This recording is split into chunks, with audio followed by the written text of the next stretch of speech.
Ibu sekalian, jemaah Masjid Raya Pondok Indah yang insya Allah dirahmati Allah Subhanahu Wa Taala. Selamat bergabung kembali di kajian Tadabbur Al-Quran.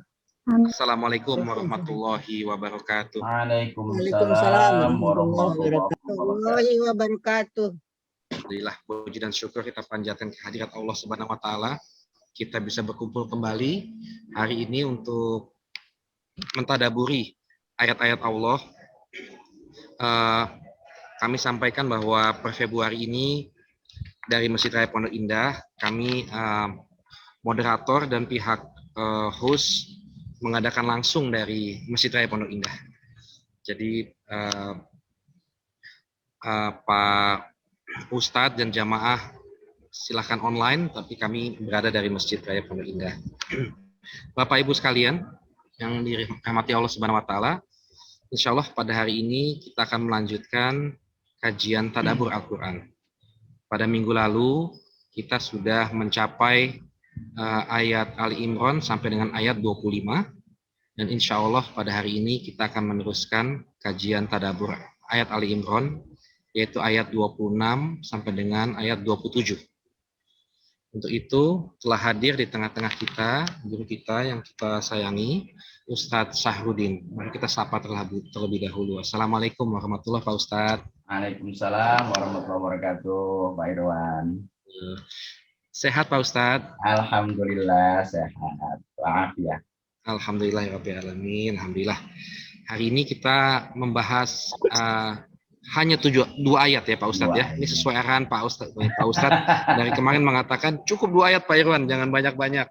Karena memang ayat ini menurut Pak Ustadz kandungannya banyak sekali ya Pak Ustadz ya. Jadi kita coba kupas 2 ayat ini dan mudah-mudahan kita bisa mengambil hikmah dan pelajaran dari ayat ini. Baik, Bapak Ibu sekalian, untuk kajian sendiri akan berlangsung dari pukul 5.37 sampai 6.30.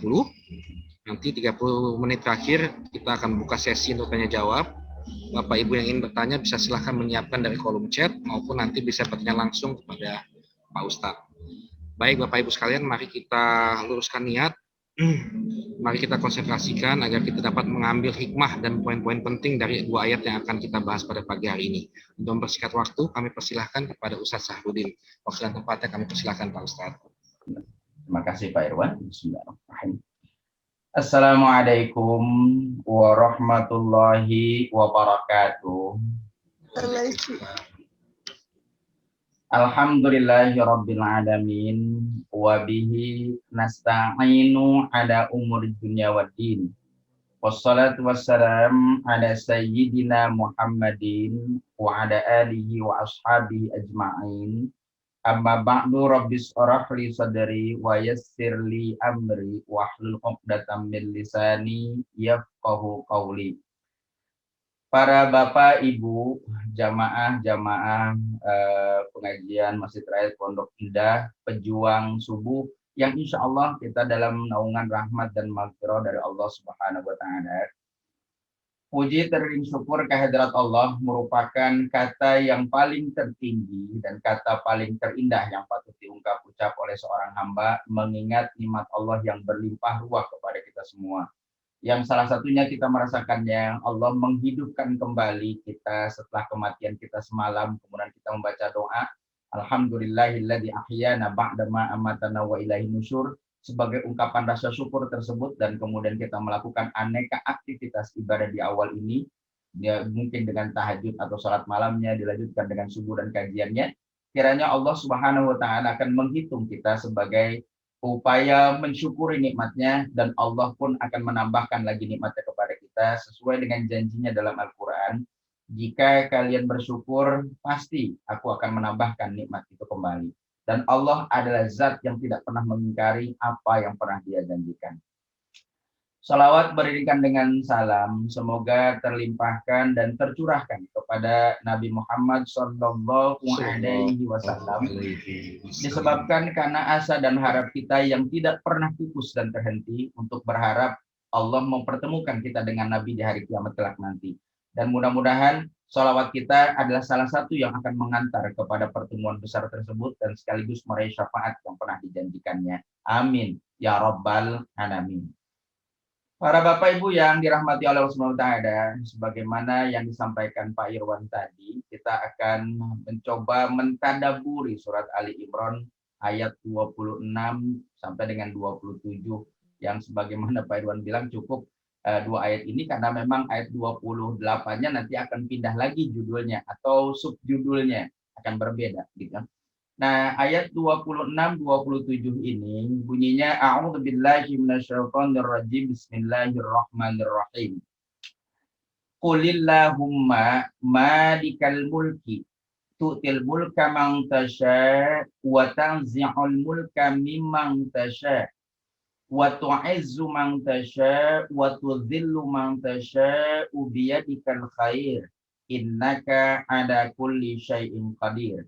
Tulijul laila fin nahari wa tulijun nahara fil lail wa tukhrijul hayya minal mayyiti wa tukhrijul mayyita minal hayy wa tarzuqu man tasha'u bighairi hisab.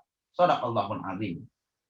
Yang terjemahnya kurang lebih begini. Qul, katakanlah olehmu wahai Muhammad, sampaikan maksudnya kepada banyak manusia terutama yang beriman kepada Allah.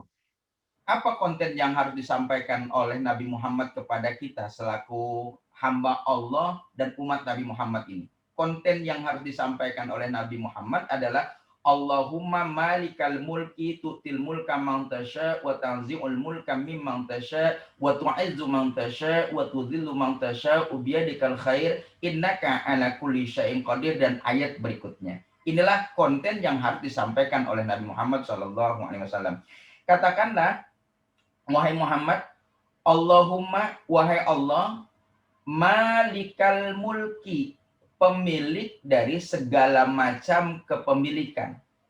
Tu'til mulka man tasha, disebabkan karena engkau pemilik dari segala macam kepemilikan, engkau bisa memberikan kerajaan, kepemilikan, kepada siapa saja yang engkau kehendaki.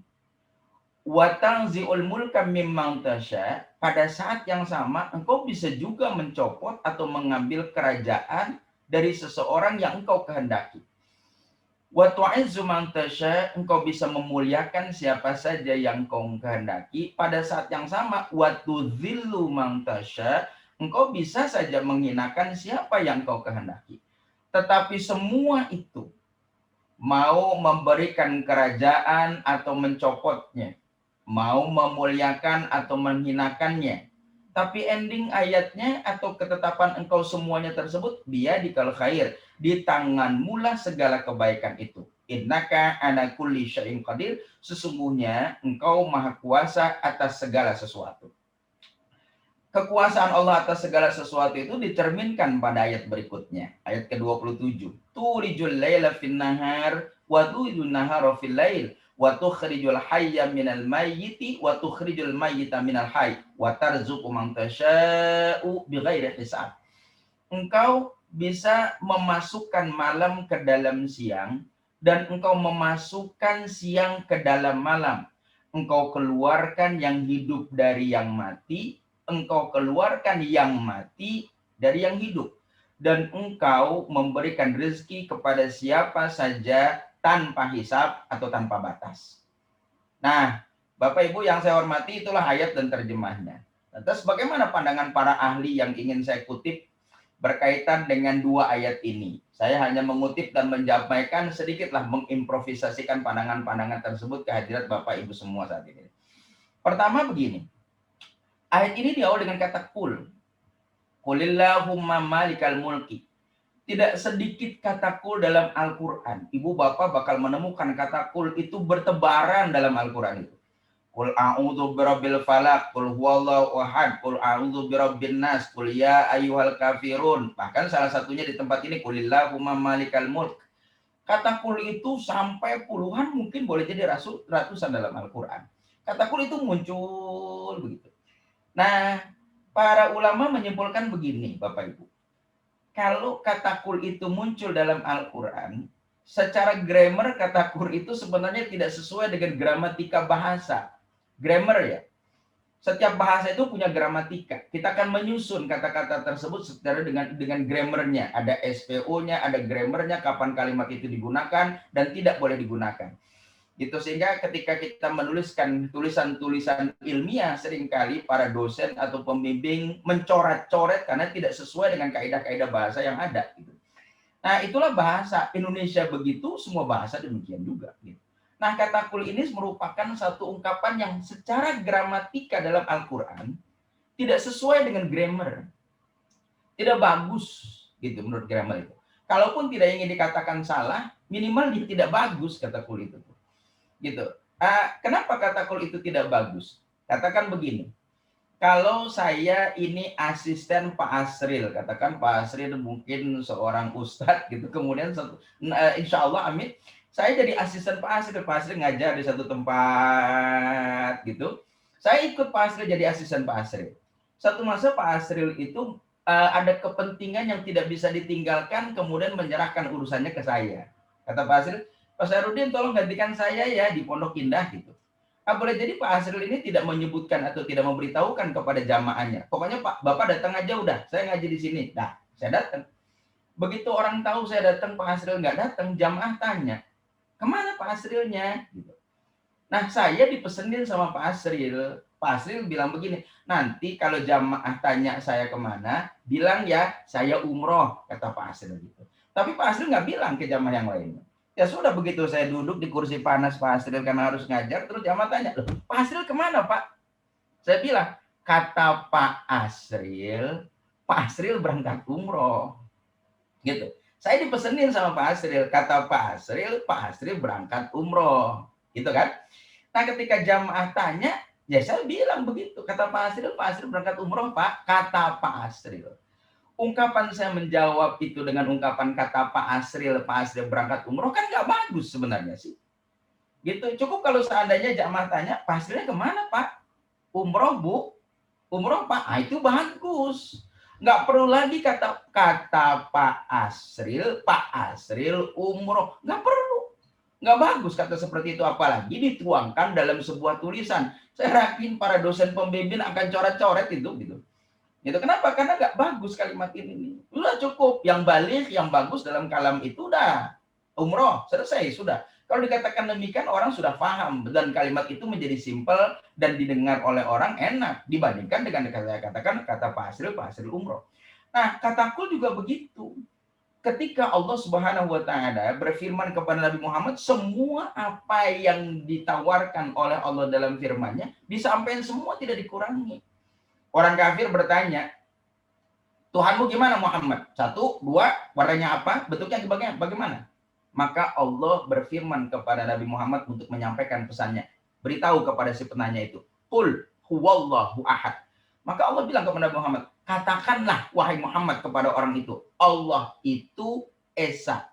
Maka Nabi Muhammad menyampaikan kepada orang itu atau kepada kita semua, menyebutkan katakanlah Tuhan itu Esa. Disebut Qul huwallahu ahad. Katakanlah Tuhan itu Esa.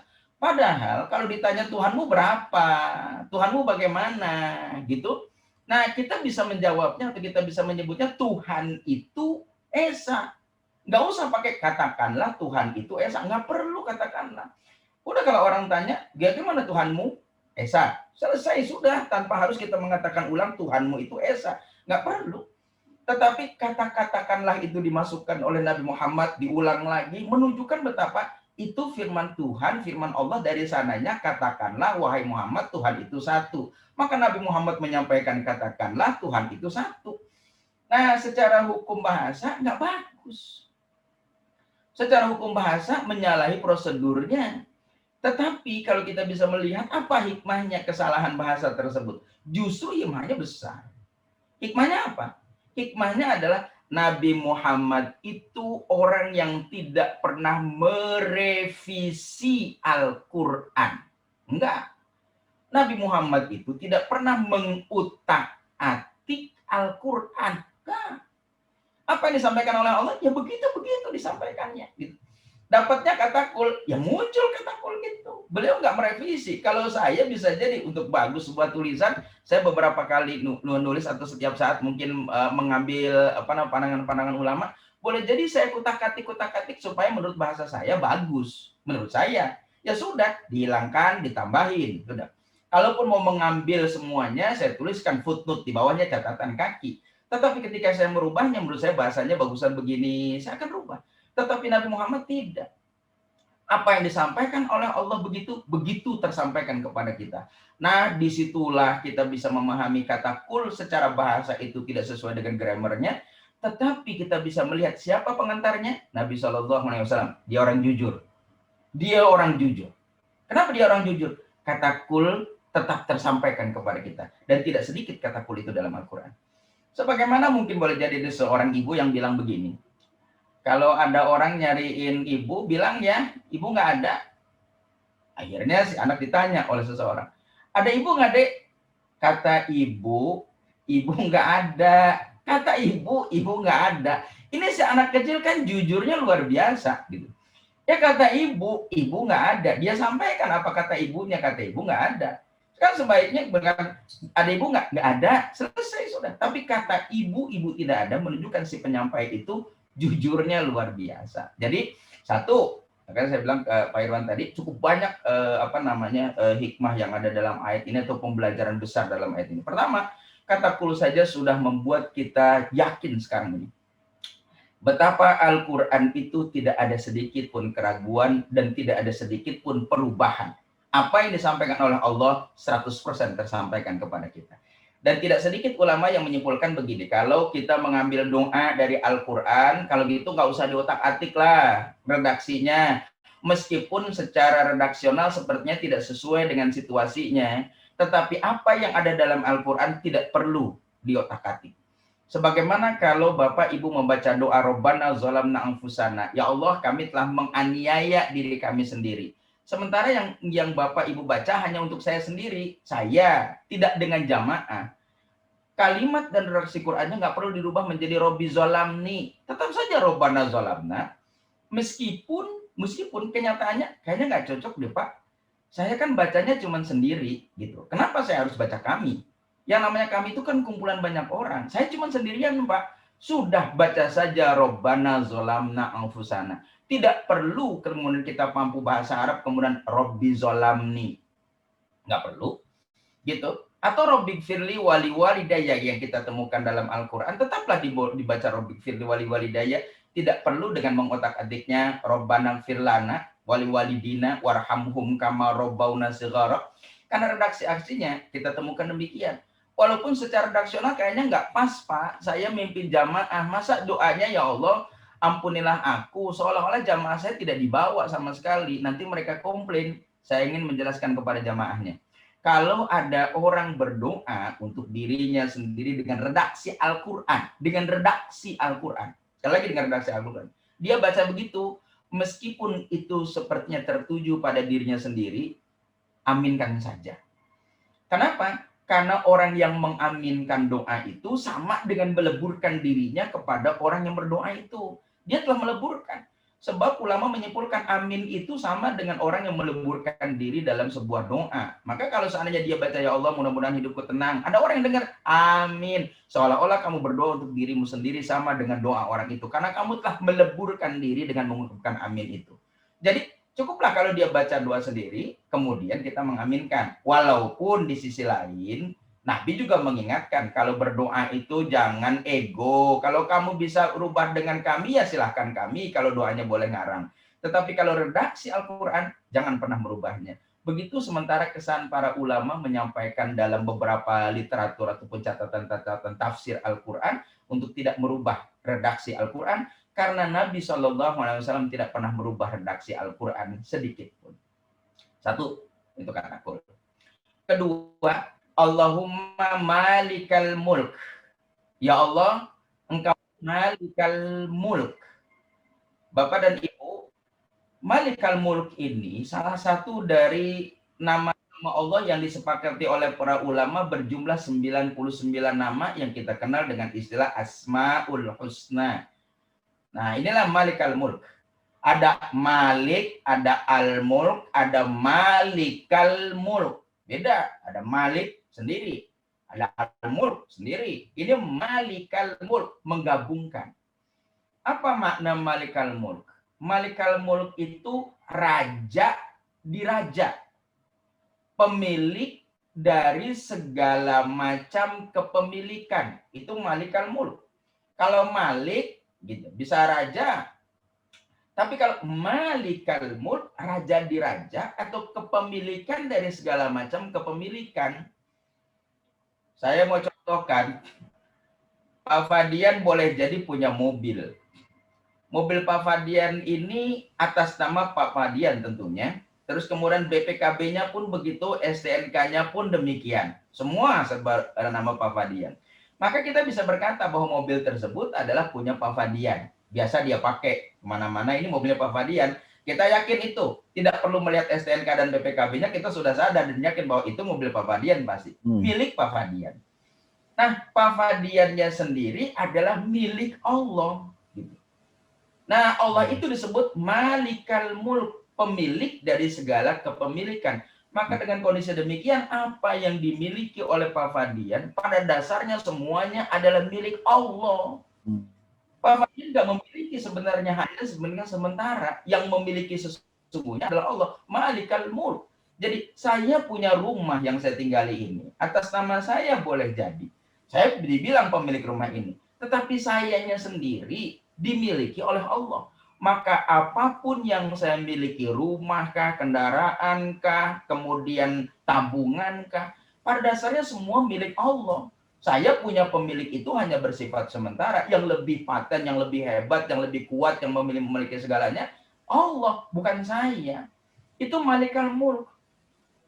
Jadi dengan kata malikal mulk ini menyadarkan kepada kita semua betapa apa yang kita punya ini sifatnya sementara dan kita tidak berkuasa.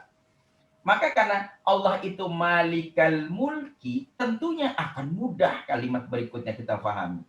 Maka kalau Allah raja di raja, pemilik dari segala macam kepemilikan, maka kalimat berikutnya tu'til mulka man tasya. Engkau bisa memberikan kerajaan itu kepada siapa yang engkau kehendaki. Karena engkau pemilik dari segala macam kepemilikan. Kalau pemilik dari segala macam kepemilikan, engkau akan mudah untuk memberikan kekuasaan itu atau harta itu atau apapun itu kepada siapa yang engkau kehendaki. Kenapa? Malikal mulk. Gitu. Kalau saya hanya boleh jadi malik, tetapi Allah malikal mulk. Allah bisa memberikan sesuatu kepada siapa yang dikehendaki. Saya mungkin berniat memberikan sesuatu kepada anak saya. Tapi kalau Allah tidak menghendaki, nggak jadi saya bisa memberikan kepada anak saya. Kenapa? Yang kuasa adalah Allah. Saat ini boleh jadi saya berniat diri mengumpulkan harta, berharap nanti anak-anak saya mendapatkan warisan setelah saya tidak ada. Mudah-mudahan mereka mendapatkan harta dari saya. Itu niat saya sebagai pemilik ini. Tetapi boleh jadi, na'udzubillah min dzalik, Allah malikal mulk berencana lain, dihabiskan harta itu, entah dengan kebakaran, entah dengan musibah, atau boleh jadi naudzubillah min dzalik dengan penyakit yang tidak henti yang dapat menguras harta. Niat saya kasih ke anak saya nggak terjadi. Kenapa? Malikal mulk. Saya punya rencana, Allah yang menentukan. Kemampuan saya terhadap harta bolehlah saya miliki, tapi di bawah kekuasaan Tuhan, di bawah kekuasaan Allah. Nah itu malikal mulk. Sehingga ketika kita memahami malikal mulk ini kita tenang. Tenangnya apa? Yang kita punya ini kan sementara aja sebenarnya sih.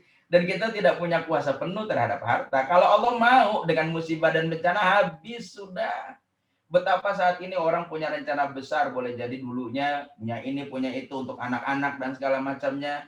Kemudian dihantam oleh makhluk Allah bernama COVID-19 yang saya baca dalam artikel. Kalau seluruh dunia ini COVID ini di bendanya dikumpulkan, paling-paling hanya sebesar atau sebanyak kaleng biskuit. Gitu. Kalau sedunia ini dikumpulkan bendanya seluruhnya dapat si COVID-19 itu semuanya, paling-paling hanya sekaleng biskuit. Sedunia, betapa kecilnya binatang itu ataupun makhluk tersebut. Nah, tapi dia menghantam ekonomi dan segala macam. Betapa saat ini orang yang punya niat untuk memberikan warisan kepada anak-anaknya gagal total karena harta habis saat ini. Atau bisa jadi karena berbagai macam persoalan yang dia niatkan gagal saat ini untuk hartanya. Kenapa? Habis. Gitu. Allah bisa memberikan apa yang dia kehendaki kepada siapa yang dikehendaki. Pada saat yang sama, Allah pun bisa mencabut sesuatu yang dimiliki oleh seseorang yang dia kehendaki. tu'til mulka man tasya wa tanzi'ul mulka mimman tasya. Allah bisa memberi kepada yang Allah kehendaki. Allah bisa mencabut dari orang yang kehendaki. Kenapa? Karena Allah Maha Kuasa, gitu. Tetapi tolong dicatat, ayat ini juga tidak boleh dimaknai oleh kita sebagai ayat yang sewenang-wenang. Nggak boleh. Pak, Allah kayaknya sewenang-wenang amat ya, memberi kepada yang dikehendaki, sementara mencabut dari siapa yang dikehendaki. Kesannya punya kesewenang-wenangan. Tidak. Ini pun kata para ulama berdasarkan sunatullah. Berdasarkan sunatullah. Allah bisa mengambil sesuatu dari yang kehendaki disebabkan karena orang yang dikehendaki itu melakukan perbuatan yang menyebabkan Allah mencabutnya. Sebagaimana kalau Bapak Ibu menemukan dalam Al-Quran ayat Allah mengampuni siapa saja yang dikehendakinya. Allah menyiksa siapa saja yang dikehendakinya. Tolong dipahami, ayat itu bukan semau-mau Allah. Atau yang dalam bahasa anak mudanya sebagai semau gue gitu. Bukan. Allah itu mengampuni siapa saja yang dikehendakinya karena yang dikehendakinya itu melakukan perbuatan yang menyebabkan Allah mengampuninya. Begitu para ulama menafsirkannya. Allah sekali lagi mengampuni seseorang disebabkan karena orang itu melakukan tindakan yang menyebabkan mengundang ampunan Allah itu datang. Dia tobat, dia berhenti dari maksiat. Allah mengampuni siapa saja yang dikehendakinya karena yang dikehendakinya itu melakukan tindakan yang mengundang ampunan Allah bagi dia. Tadi tobat itu. Sementara Allah menyiksa siapa saja yang dikehendakinya disebabkan karena si pelakunya itu mengundang azab Allah, mengundang siksanya, ya diberikan. Boleh jadi sudah diberikan oleh Allah tapi dia tidak syukur atas nikmat yang sudah dianugerahkannya, siksa itu datang. Jadi bukan ayat semau-mau gitu. Sebagaimana ini Allah memberikan sesuatu kepada siapa yang dikehendakinya. Pada saat yang sama dia mencabut sesuatu dari siapa yang dikehendakinya. Yang diberikan bisa jadi melakukan sesuatu yang menyebabkan kerajaan itu datang kepada dia. Atau yang dikehendaki oleh Allah dicabut disebabkan karena orang tersebut melakukan tindakan yang menyebabkan adanya pencabutan. Di kesempatan lain atau di berikutnya Allah juga bilang tidak hanya sekedar kerajaan. Tidak hanya sekedar kerajaan. Allah bisa memuliakan siapa yang dikehendakinya disebabkan karena dia melakukan tindakan-tindakan yang menyebabkan dirinya mulia. Dan pada saat yang sama, Allah pun menghinakan kepada seseorang disebabkan karena dia melakukan tindakan-tindakan yang menyebabkan dirinya terhina. Jadi sunatullah tetap berlaku. Tidak bisa kita bilang sewenang-wenang sesuai dengan kehendak Allah. Enggak, dia bisa mulia karena dia melakukan tindakan yang menyebabkan dirinya terangkat. Dia bisa hina, iya, disebabkan karena dia melakukan tindakan yang menyebabkan dirinya terhina. Nah, inilah Allah Malikal Mulki. Ada perubahan. Ada perubahan. Ya, Allah itu memberi kepada yang dikehendaki, Allah pun mencabut dari sesuatu dari yang dia kehendaki. Allah memuliakan yang dia kehendaki, Allah menghinakan yang dia kehendaki. Nah, sekarang kita bisa baca kesimpulannya. Ini kan sunatullah, berputar. Dunia itu berputar. Enggak stagnan, dinamis. Ada perubahan, ada. Dari satu kerajaan pindah ke kerajaan yang lain. Dan itu tidak kekal. Sebagaimana kita baca dalam sejarah, jarang ada kerajaan yang kekal atau tidak kekal. Berusia mungkin ratusan tahun nanti pindah. Dia akan berputar. Tapi putaran itu sesuai dengan kehendaknya atau dengan sunatullahnya. Ada masa, ada waktu. Ada perputaran. Gitu. Jadi tidak stagnan. Jadi kalau itu kita tidak bisa sombong saat ini. Saat ini kita di atas, boleh jadi satu masa kita di bawah. Yang di bawah pun jangan merasa terhina karena satu masa bisa terangkat naik. Hidup berputar. Nah, tapi Allah memberi kepada yang dikehendaki, Allah mencabut kepada dari siapa yang dikehendaki, Allah memuliakan siapa yang dikehendaki, Allah menghinakan siapa yang dikehendaki. Catat akhir ayat ini. Saya suka luar biasa. Ayat ini diakhiri dengan kalimat biyadikal khair. Di tanganmu lah segala kebaikan itu. Di tanganmu lah segala kebaikan itu. Nah, ini yang kalimat saya sukai. Sampai-sampai setahu saya ada beberapa riwayat yang menyatakan ayat ini sering dibaca oleh Nabi selepas sholatnya. Jadi kalau Nabi selesai melaksanakan sholat, ayat ini sering dibaca nih. Jadi bolehlah dijadikan amalan bagi kita selesai melaksanakan sholat, baca ayat ini. Karena beberapa riwayat itu menyebutkan bahwa Nabi membaca ini dan menjadi wiridan bagi beliau setiap selesai sholat. Qulillahumma malikal mulki tu'til mulka man tasha wa tanzi'ul mulka mimman tasha wa tu'izzu man tasha wa tudhillu man tasha biyadikal khair innaka ala kulli syai'in qadir tulijul laila fin nahari wa tulijul nahara fil lail wa tukhrijul hayya minal mayyiti wa tukhrijul mayyita minal hayy wa tarzuqu man tasya'u bighairi hisab. Nabi sering membaca penggalan ayat ini selesai melaksanakan sholat. Maka jadilah dia wiridan. Atau mungkin Bapak Ibu sering mendengar ayat ini dibaca oleh imam selesai melaksanakan sholat berjamaah, diikuti oleh makmumnya. Karena ada riwayat mengantarkan sampai ke sana. Nah, ending ayat ini bilang, biyadikal khair. Di tanganmu lah segala kebaikan itu. Ini sekali lagi yang bikin saya suka itu. Kenapa? Di tanganmu segala kebaikan, gitu. Nah, di tangan Allah itu apa yang dinamakan dengan kebaikan. Nah, kalau di tangan Allah itu kebaikan, kemudian dijatuhkan oleh Allah, ditumpahkan oleh Allah. Maka yang tumpah apa? Kebaikan, kan? Nggak ada keburukan. Kalau Bapak Ibu, di tangan saya ini semuanya beras, nggak ada pasir dan tanahnya, nggak ada pasirnya, nggak ada tanahnya, semua beras. Saya ambil dari tempat beras atau kalung beras, semuanya beras, saya angkat, kemudian saya tumpahkan. Yang tumpah apa? Beras, kan? Tanpa pasir, tanpa kotoran, tanpa tanah, kan? Sebab di tangan saya ini kebaikan, di tangan saya ini beras. Nah, sekarang kalau ini kita analogkan dengan ketetapan Allah dalam ayat ini, di tangan Allah lah segala kebaikan itu. Nggak ada yang jelek. Karena Allah itu maha baik. Nggak ada sifat buruk yang nempel dalam Allah. Kalau sampai Bapak berpikir atau kita berpikir ada keburukan, kenapa sih Allah ngatur begini, ya Allah, kenapa begini banget sih? Bapak sudah menduga buruk ketetapan Tuhan itu. Sebaiknya segera istighfar dan mengatakan subhanallah, Allah tidak sesuai dengan pikiran saya. Sebagaimana malaikat pernah bilang, kenapa engkau menciptakan makhluk yang akan melakukan pengrusakan di atas muka bumi itu? Manusia. Ketika Allah menseminarkan Adam di hadapan malaikat. Kenapa? Makhluk itu akan melakukan pengrusakan, penumpahan darah. Sementara kami, makhluk yang nusabbihu bihamdika wa nuqaddisu lak. Kami selalu bertasbih kepada Allah. Kami memuji Allah. Kami selalu memuliakan Allah. Kenapa tidak kami saja sih yang di situ? Kenapa harus manusia? Padahal dia boleh jadi akan melakukan pertumpahan darah dan melakukan pengerusakan. Maka Allah hanya menjawab secara diplomatis, inni a'lamu ma la ta'lamu. Aku lebih tahu dibandingkan engkau. Ternyata dibuatlah Nabi Adam, diciptakan, kemudian disematkan ilmu pengetahuan yang Allah tidak berikan kepada makhluk bernama malaikat. Makhluk malaikat boleh jago tasbih. Makhluk malaikat boleh memuji Allah. Tapi dia nol pengetahuan.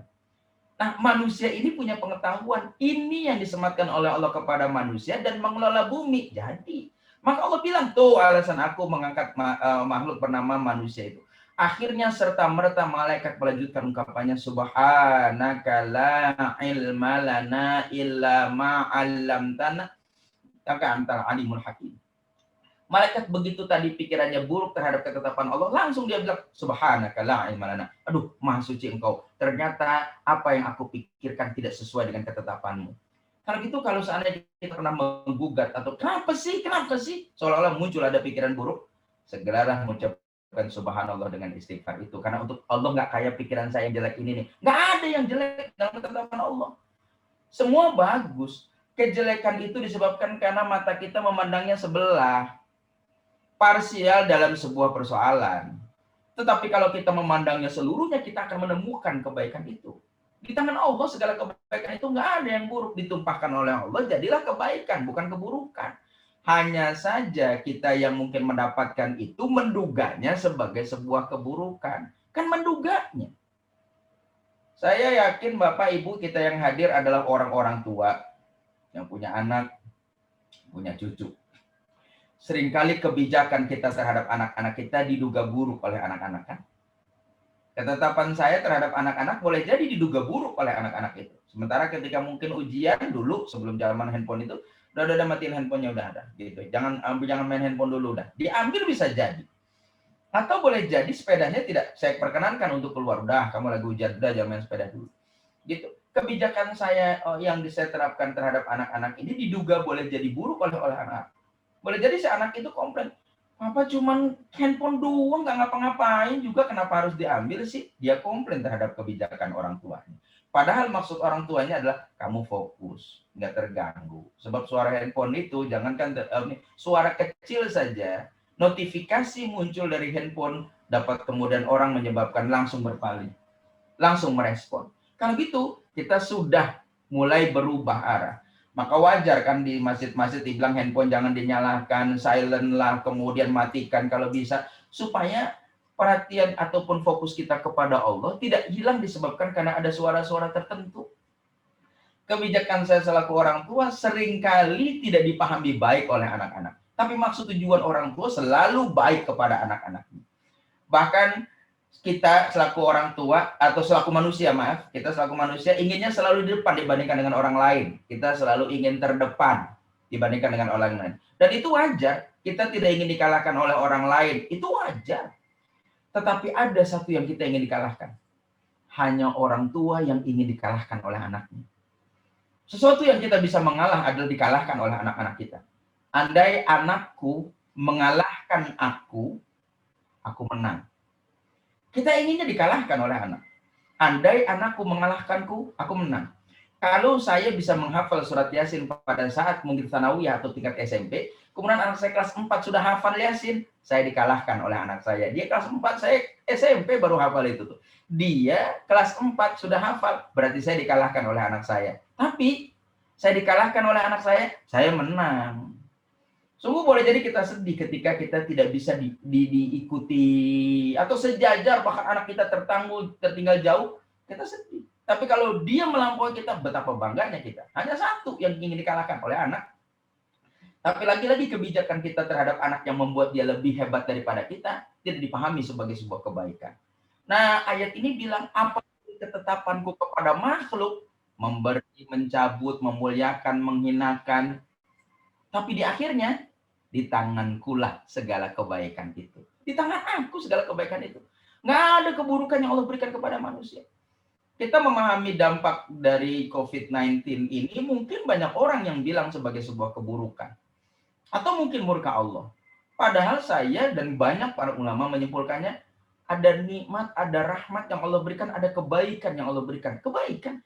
Cuman kita mungkin melihatnya dari sisi sana-sini, melihatnya parsial, akhirnya kita menduga sebagai keburukan. Padahal banyak nilai-nilai kebaikan yang Allah berikan kepada makhluknya. Tapi Pak, COVID ini udah memakan korban, ada yang meninggal dunia sampai jutaan. Ketika saya baca terakhir, kurang lebih sudah 2 juta orang yang meninggal dunia dari seluruh dunia kalau dihitung secara totalnya terkena atau terpapar virus COVID ini. Baik itu orang yang kita tidak kenal atau ada saudara, suami atau keluarga. Dia meninggal Pak gara-gara ini. Atau ada yang bisnisnya terpuruk, hancur gara-gara COVID ini. Di mana letak kebaikan Tuhan? Wong bisnis hancur, dia meninggal dunia. Gitu. Di mana letak kebaikannya? Dia menggugat di mana letak kebaikannya. Saya hanya segera ingin menyampaikan kepada siapapun yang menggugat tersebut bahwa surat Al-Baqarah, surat yang kedua dalam urutan Al-Quran, ayat 155 sampai dengan 157 boleh jadi menjadi pegangan bagi orang-orang seperti ini atau kita untuk menyampaikan kepada mereka. Apa penggalan ini? Cukup populer penggalan itu. Surat Al-Baqarah ayat 155 sampai 157 bahwa Allah Subhanahu wa taala berfirman dalam surat Al-Baqarah surat kedua ayat 155 sampai 157, "Wala nabluwannakum bisyai'in minal khauf wal ju' wa naqsin minal amwali wal anfusi was thamarat wa basyirus sabirin alladzina idza asabatkum musibah qalu inna lillahi wa inna ilaihi raji'un ulaika alaihim salawatum mir rabbihim wa rahmah wa ulaika humul muhtadun." Gitu. Nah, ini jadi penawarnya. Di mana kebaikan Allah itu? Bisnis saya bangkrut, suami saya meninggal. Di mana kebaikan Allah itu? Maka Allah bilang, "Wa nabluwannakum bisyai'in minal khauf." Aku akan uji kamu. Pasti dulu saya ketika ngaji bahasa Arab ada kata walanabluwannakum, ada nun taukid, nun walanabluwanna. Nunnya di akhirnya ada nun kemudian bertasdid, syiddah disebutnya. Nah, itu disebut nun taukid sakilah gitu. Nah, fungsinya kalau dia berada dalam satu kata ataupun kalimat, fungsinya mengukuhkan pembicaraan itu, meyakinkan orang yang diajak bicara. Mengukuhkan. Maka seolah-olah Allah bilang, kami pasti menguji kamu. Pasti. Kami pasti menguji kamu. Tinggal tunggu aja ujian itu. Kami pasti menguji kamu semua. Menguji dengan ketakutan, menguji dengan kelaparan, menguji dengan kekurangan harta, menguji dengan kehilangan jiwa, menguji dengan kekurangan buah-buahan. Pasti menguji, tunggu aja. Tapi kalau Allah bilang ujian, itu kan bukan siksa. Bukan siksa. Ujian bukan azab. Bukan karena kesalahan kita. Kemauan Allah menguji kadar keimanan kita. Jangan kamu bilang, aku sudah beriman kepada Allah ya, sebelum aku menguji kamu dengan aneka ujian. Jangan bilang bahwa, Pak, saya bisa dipercaya kok ketika saya kerja melamar ke seorang pekerja. Pak, insya Allah saya bisa dipercaya. Jangan duga orang itu akan percaya kepada saya sebelum dia menguji. Ketika ada mungkin boleh jadi asisten melamar di rumah, insya Allah Pak, saya loyal, saya teruji dan saya bisa dipercaya kok Pak, insya Allah itu saya jujur. Begitu pengakuannya. Jangan lantas pengakuan itu bikin saya percaya ya. Enggak, saya nguji. Entah ditaruh uang 10.000 di meja, atau sengaja memasukkannya ke dalam kantong celana gitu sebesar 50.000. Kemudian si pembantu itu mencuci atau asisten itu cuci. Terus kemudian dia lihat ada uangnya 50.000. Sampai, Pak maaf, uangnya kecuci. Oh sekali, uji lagi. Pak maaf, ini ada yang di kantong Bapak, uji lagi tempat yang lain, nggak hilang. Ada sengaja perhiasan, Ibu mungkin lupa kali ya Ibu, maaf perhiasan Ibu ditinggal di sini. Oke, kamu jujur. Bukankah kejujuran kamu tidak bisa diucapkan dengan ucapan-ucapan sebelum kita mengujinya? Begitu pula dengan kita dengan Allah. Jangan duga kita mengatakan saya beriman kepada Allah sebelum kami uji. Ujian bukan siksa. Ujian macam-macam, ketakutan, kehilangan harta, kekurangan jiwa dan segala macamnya. Tapi kalau itu bentuknya ujian kepada kamu, ada kompensasi. Nah, ini kelebihannya, nilai baiknya kompensasi. Kompensasinya mana? Ayat 157.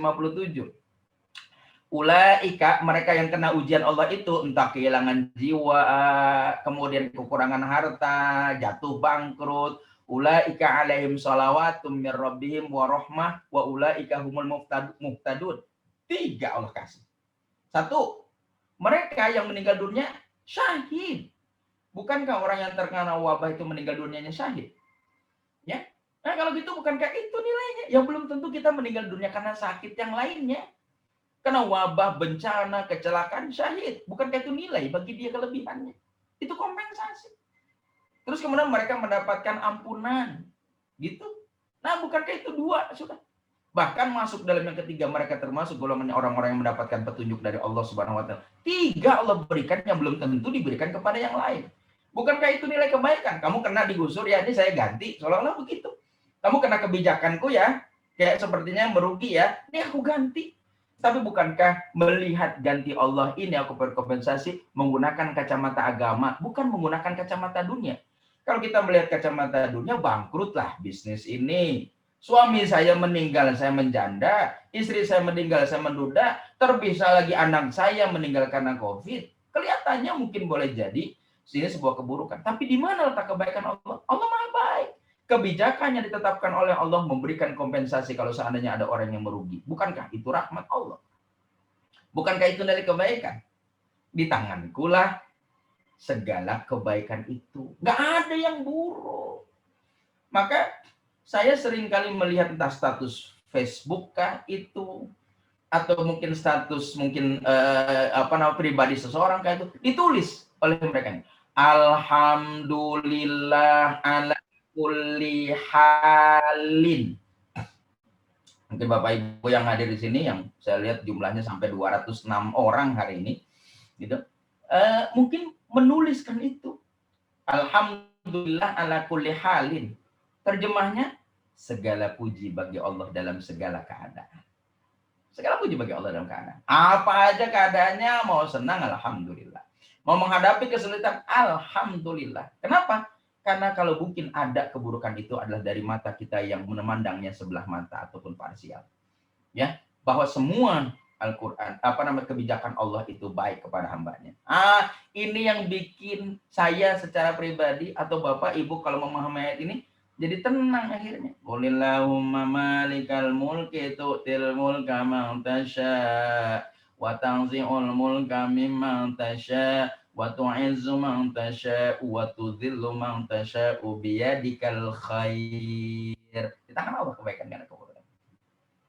Innaka ala kulli syai'in qadir. Karena memang Engkau Maha Kuasa atas segala sesuatu. Nah, itu kalimat yang masuk dalam ayat ke-26 itu.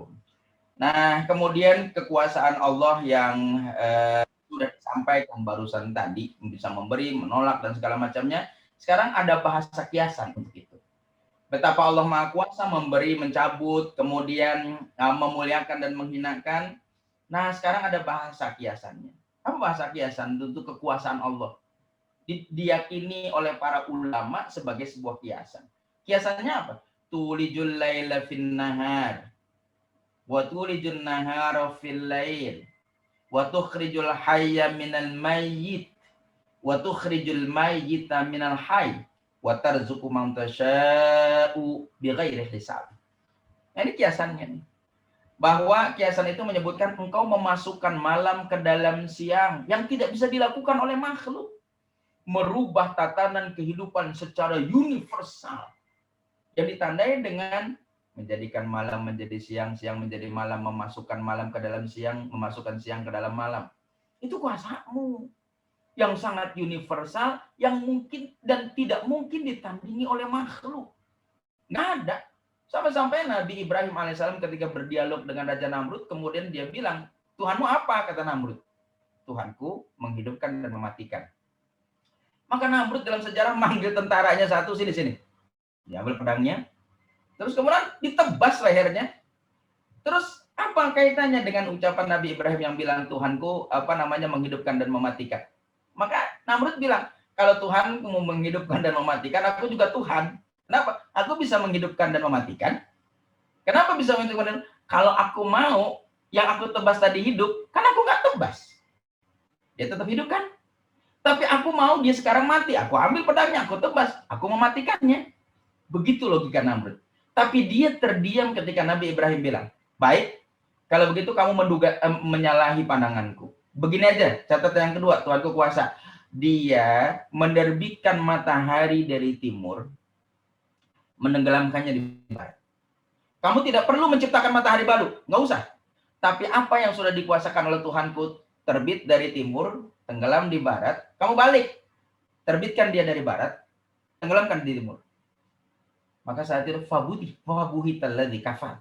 Terdiamlah Namrud tersebut atau orang kafir tersebut dan tidak sanggup menjawab ungkapan Nabi Ibrahim yang Allah Maha Kuasa. Nggak usah ciptakan matahari baru. Cukup apa yang ada, kamu balikkan itu. Ternyata tidak sanggup. Nah, jadi ungkapan ini merupakan ungkapan kinayah ataupun kata metafor, kiasan betapa kuasanya Allah menghidupkan, mengeluarkan, memasukkan malam ke dalam siang, kemudian memasukkan siang ke dalam malam. Bahkan engkau mengeluarkan yang hidup dari yang mati, mengeluarkan yang mati dari yang hidup. Ini kan kiasan. Ulama-ulama dulu yang saya baca dalam tafsir-tafsir klasik atau disebut dengan kitab kuning, gitu. Atau bahkan sebagian guru-guru saya masih menafsirkan Allah mengeluarkan yang hidup dari yang mati. Mereka bilangnya, lihat tuh, bukankah kekuasaan Allah dapat menghidupkan sesuatu dari yang mati? Lihat aja bangkai. Bangkai itu mati. Tapi keluar ulat atau belatung.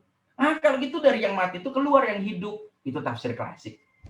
Gitu. untuk menunjukkan saat itu orang belum bisa lihat bakteri gitu, padahal boleh jadi ada binatang di situ yang kemudian bertelur, lahirlah itu gitu. Tapi dengan tanpa mikroskop atau penelitian yang mendalam, kita hanya bisa melihat ada bangkai mati atau dari daging busuk keluar belatung, padahal daging ini mati keluar belatung. Kalau gitu bukankah Allah sanggup menghidupkan sesuatu dari benda mati jadi hidup? Tuh lihat, ada belatung keluar dari benda yang mati. Bukankah itu kekuasaan Allah? Begitu zaman dulu tafsir klasiknya. Gitu. Dan tafsir klasik yang lain bilangnya, lihat telur itu oleh ayam dikeluarkan, mati, benda mati itu. Tapi bukankah dia keluar akhirnya jadi seekor anak ayam? Begitu zaman tafsir klasik dulu. Atau ada juga yang menyatakan sebuah biji bisa tumbuh pohon, padahal biji mati kita lihatnya, tapi bukankah tumbuh yang hidup. Begitu tafsir klasik. Sementara tafsir modern itu menyimpulkannya begini. Saya lebih suka tafsir modern ini, tidak ingin menyalahkan tafsir klasiknya. Tetapi tafsir lebih modern apa? Tafsir yang modern ini menyatakan bahwa dari seorang mukmin yang hatinya hidup bisa lahir orang kafir yang hatinya mati. Gitu.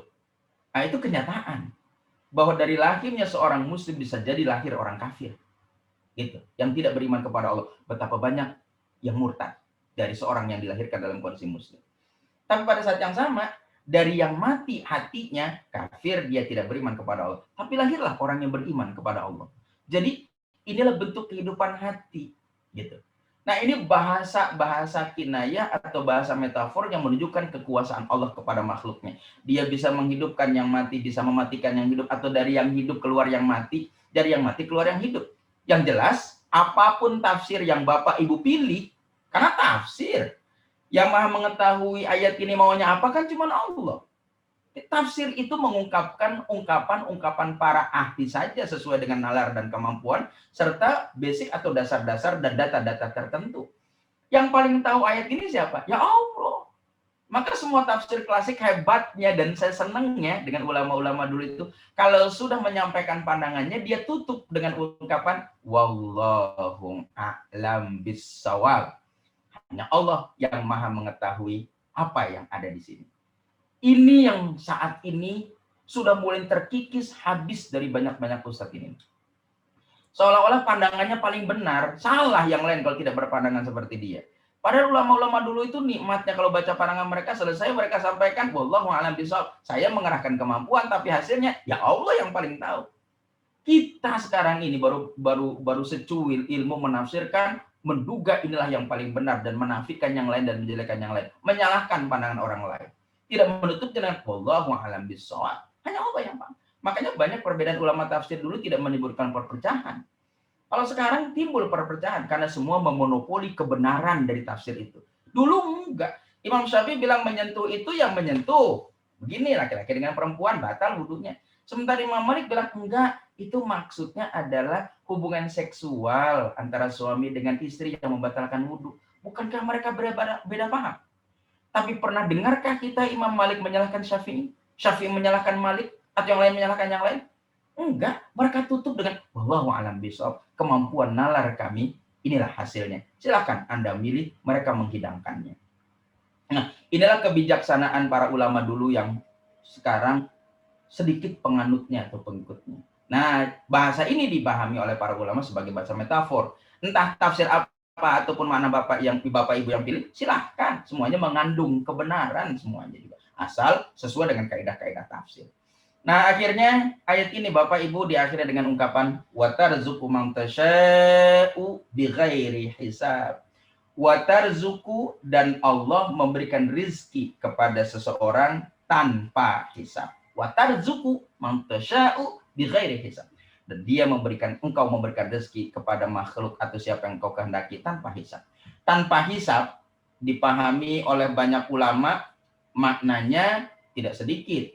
Tanpa hisab itu, tanpa perhitungan itu, maksudnya ada beberapa yang saya ingin nukil, saya sampaikan ke Bapak, kepada Ibu semua, hadirin semua di pagi ini. Allah memberikan rezeki kepada makhluknya tanpa hisab, maksudnya tanpa pertimbangan dan perhitungan. Karena dia maha kaya. Yang maha kaya kalau memberi tidak pernah menghitung. Itu tanpa hisab. Gitu. Karena saking kayanya dia. Sehingga saking kayanya ngasih aja. Kalau mungkin boleh jadi kita punya 1 juta. ngasih satu sih kecil lah. Kasih aja, kasih. Ada orang yang bilang, jangan Pak, jangan dikasih. Kasih aja, masih banyak kok. Nggak usah dihalang-halangi, kasih aja. Masih banyak kok. Makanya kalau kita berdoa agar rezeki Allah hanya kepada orang beriman, tidak diberikan kepada orang kafir, salah. Ngapa? Rezeki Allah kepada siapa saja. Nabi Ibrahim pernah diluruskan pandangannya ketika minta rezeki kepada Allah, cukup kepada kami yang beriman kepadamu dan hari akhir saja ya Allah. Allah bilang, aku tetap memberikan rezeki dunia kepada mereka meskipun hanya sedikit. Jangan dihalangi. Kenapa? Aku maha kaya. Karena kekayaanku tidak habis-habis, dikasih. Dia tidak beriman kepadamu ya Allah, biarin aja. Aku kaya. Aku tidak menghitung imannya dia, kafirnya dia kepadaku. Kalau untuk urusan rezeki, silakan kasih. Satu, dia memberi karena maha kaya, tidak menghitung. Dua, dia tidak menghitung kafir atau iman berkaitan dengan soal rezeki. Walaupun mungkin boleh jadi nominal atau mungkin kualitasnya berbeda. Terus tanpa hisab, gitu, tanpa perhitungan. Bisa jadi rezeki Allah itu datangnya tidak bisa diprediksi. Itu salah satu tafsirnya. Dan bahkan rezeki Allah diberikan kepada manusia tanpa hisab. Kita selaku makhluknya tidak pernah bisa menghitung nikmat Allah yang sudah terang-terang kepada kita semua. Wa in ta'uddu nikmatallahi la tuhsuha. Kalau kamu hitung nikmatku, nggak akan pernah kamu bisa menghitungnya karena saking banyaknya rezeki Allah itu kamu tidak menghitungnya. Nah, jadi Bapak dan Ibu, akhirnya ayat ini saya akhiri dengan resumenya bahwa inilah kekuasaan Allah yang Allah gelar dan hamparkan di alam semesta ini yang menyebabkan kita yang mengkaji ayat ini tenang bahwa segalanya datang dari Allah dan baik kan datangnya, nggak keburukan. Apa yang menimpa saya kalau saya anggap buruk adalah dugaan saya, bukan ketetapan Tuhan sebenarnya sih. Allah maha baik kepada saya, sehingga akhirnya kita tenang membaca kalimat tersebut gitu ya. Dan kemudian ini sunatullah berjalan sunatullah itu jalan sesuai dengan kodratnya atau sunatullahnya. Maka ada ulama yang mengakhiri penggalan ayat ini yang ingin saya titipkan ke Bapak Ibu pagi hari ini adalah sunatullah ini menyebabkan ketetapan Allah itu berjalan. Ikutilah jalan Allah itu, yang sunatullah itu. Jangan tergesa-gesa. Dia mengibaratkan, jangan pernah kamu meminta Allah membalikkan malam segera menjadi siang ketika harapanmu di tengah malam. Nggak mungkin. Sekarang kita di tengah malam, kita berdoa mudah-mudahan siang. Siang itu pasti datang. Tapi tolong, dia akan melewati pukul 1, 2, 3, 4, 5, akhirnya subuh, kemudian fajar akhirnya terang. Bukankah kita harus mengikuti aturannya? Jangan tergesa-gesa. Bukan berarti siang tidak mungkin datang. Datang. Hanya kalau kita memintanya pada saat gelap, jangan tergesa-gesa. Ada sunatullah. Berproses. Semua berjalan berdasarkan prosesnya. Fajar pasti datang. Tapi kalau kita berdoa di tengah malam, ikuti. Masih 6 jam lagi fajar itu. Bukan berarti doa kita tidak terkabul. Tapi sunatullahnya berjalan. Begitu pula kalau kita menghendaki malam segera terbit, padahal kita berdoa di jam 12 siang. Ikuti aturannya. Nanti ada sore, baru akan malam. Tapi yang jelas, waktu berputar. Ada perubahan. Sehingga jangan paranoid. Atau kalau anak kita mungkin belum berubah, siapapun yang kita kenai belum berubah, suatu masa mudah-mudahan ada perubahan. Karena perubahan itu pasti. Nah, demikian Bapak Ibu yang saya bisa sampaikan. Dari pukul 5.30 tadi, di jam Android saya sudah 6:33. Ya, setengah jam saya mengantarkan 2 ayat ini. Seperti yang saya bilang ke Pak Irwan, catatan-catatan saya banyak terhadap ayat ini untuk disampaikan. Jadi saya minta 2 ayat saja. Yang lain mungkin diteruskan oleh ustadz-ustadz yang lain. Nah, ini ungkapan saya ataupun pandangan yang saya coba resumekan dari beberapa sumber-sumber tafsir. Dan berharap menjadi sebuah amalan rutin atau disebut dengan wirid gitu yang dibaca oleh kita selepas melaksanakan sholat sebagaimana Nabi mewiridkannya atau membaca berulang-ulang ayat ini yang boleh jadi kita menduganya beliau menenangkan batinnya sebagaimana kita berusaha untuk mencari ketenangan batin memahami ayat ini karena bukan banyaknya baca yang kita harus lakukan tetapi pemahaman kita terhadap apa yang kita baca itulah yang menentukan bahwa running text di sebuah stasiun kereta api Cirebon Express di jalur 4 berangkat 17.30 tidak akan memberikan dampak kepada kita kalau kita cuma duduk Cirebon Express 7.30 lajur 4 Cirebon Express 7.30 lajur 4 nggak akan memberikan pengaruh kepada kita kecuali tulisan tersebut saya mau ke Cirebon cari lajur 4 kemudian ada pukul 17.30 jangan sampai saya terlambat sampai sana baru tulisan itu akan berdampak kepada kita Quran pun begitu dampaknya adalah bukan sekedar dibaca berulang-ulang, tetapi pemahaman terhadap teks itu yang diaplikasikan,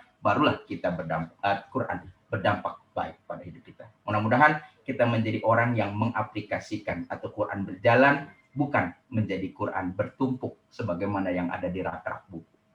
Demikian, Baik. Bapak. Saya kembalikan kepada Pak Irwan. Iya Pak Ustadz, terima kasih banyak Pak Ustadz. Suara saya jelas ya Pak Ustadz? Jelas, sangat-sangat jelas. Baik, terima kasih Pak Ustadz atas pandangannya dan bimbingannya. Kita mentadaburi ayat 26-27, luar biasa sekali. Ayat yang mengkandung mengenai doa yang sangat luar biasa sekali. Bapak Ibu sekalian, dan dirahmati Allah Subhanahu wa taala, kami ingin menyapa Bapak Ibu sekalian yang telah hadir dalam kajian tadabbur Al-Qur'an ini, khusus kepada Ibu Dubes RI di Argentina, Ibu Nini. Kami juga sapa assalamualaikum warahmatullahi wabarakatuh, Bu Nini, kehadirannya langsung dari Buenos Aires. Ada teman-teman kita juga dari Meksiko yang hadir juga di kajian ini dan dari daerah lain. Baik, sebelum kita masuk ke dialog tanya jawab, perkenankan saya untuk menyampaikan beberapa pengumuman terlebih dahulu ya Pak Ustadz. Jangan. Bapak Ibu sekalian, insya Allah setelah acara kajian tadabbur pada hari ini, pada pukul 7 pagi ini, insya Allah kita akan melaksanakan jalan-jalan online. Hari ini jalan-jalannya ke Brazil, dan insya Allah akan dihadiri langsung oleh Bapak Duta Besar Republik Indonesia untuk Brazil, Bapak Edi Yusuf, dan ini akan dipandu oleh Ustadz Fadian. Jadwal kajian rutin pekan depan kami umumkan pada hari Rabu, insya Allah tanggal 17 Februari 2021, adalah kajian Tauhid dengan narasumber Ustadz Taumpuli MA dengan tema Ketika Alam Mulai Tidak Bersahabat. Hari Jumatnya, tanggal 19 Februari 2021, adalah gerakan membaca Al-Quran Tartil bersama Ustadz Dr. Andes Puci Armisi. Hari Sabtu, tanggal 20 Februari 2021, adalah kajian fikih dengan narasumber Ustadz Ahmad Sarwat LCMA dengan tema 10 penyimpangan pembagian waris di Indonesia. Dan hari Ahadnya pada tanggal 21 Februari 2021 kita akan melanjutkan kajian tadabbur Al-Quran dengan narasumber Profesor Dr. Hamdani Anwar MA dengan meneruskan ayat yang telah kita selesaikan pada hari ini. Minggu depan insya Allah kita akan melanjutkan di surat Ali Imran ayat 28 sampai dengan 30. Silakan Pak Sahid. Bapak Ibu sekalian, insya Allah kita pada bulan Februari ini akan kembali mengadakan baksos sembako tahap ke-11 untuk saudara-saudara kita yang terdampak dari pandemi COVID ini. Insya Allah kita akan laksanakan pada bulan Februari, dan untuk Bapak Ibu sekalian yang ingin berpartisipasi, silakan dapat menyampaikan sumbangannya atau infaknya ke nomor rekening Pejuang Subuh Masjid Raya Pondok Indah di Bank Syariah Mandiri atau sekarang mungkin di Bank Syariah Indonesia dengan nomor 451-7220200101. Silakan Bapak Ibu apabila ingin menyampaikan bukti infaknya dapat menghubungi saya di nomor 0811828446.